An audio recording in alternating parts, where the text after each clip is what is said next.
इसलिए 18वें अध्याय के 66वें श्लोक में कहा कि ये तू सर्वभाव से उस परमेश्वर की शरण में जा, उसकी कृपा से तू परम शांति को और सनातन परम धाम को प्राप्त होगा।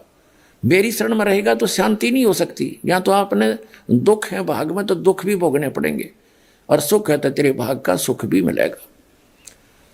उसके लिए ऑप्शन छोड़ दिया है कि तत्वदर्शी संतों को पूछ, मैं नहीं जानता उसकी भक्ति विधि।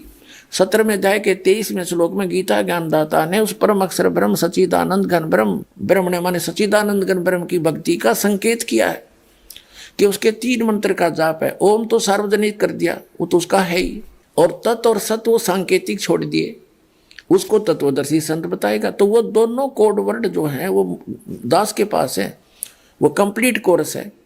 तो उसकी भक्ति 8वें अध्याय के 8, 9, 10 श्लोक में बताया कि सच्चिदानंद घन ब्रह्म की भक्ति करेगा तो उसको प्राप्त होगा। 8वें अध्याय के 5 और 7 में कहा कि मेरी भक्ति करेगा तो मुझे प्राप्त होगा। ब्रह्म की साधना करने वाला ब्रह्मलोक में जाएगा। गीता अध्याय नंबर 8 के श्लोक नंबर 16 में स्पष्ट कर दिया है कि ब्रह्मलोक पर्यंत सभी पुनरावृत्ति के अंदर है।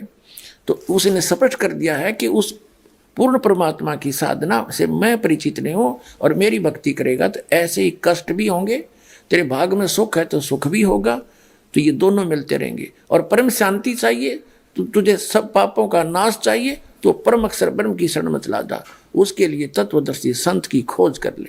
तो वो तत्वदर्शी संत ये दास रामपाल दास सतलोक आश्रम पर वाला जिला है, हिसार हरियाणा में, भारत के अंदर है।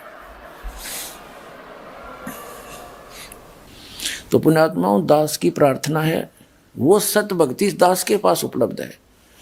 आपको कभी दुख नहीं होगा, परमात्मा हरदम साथ रहेगा। वो अल्लाह अकबर की भक्ति उसने खुद आकर के यहाँ बताई है, वो ज्ञान इस दास के पास उपलब्ध है। उसको प्राप्त करो, अपना कल्याण करवाओ।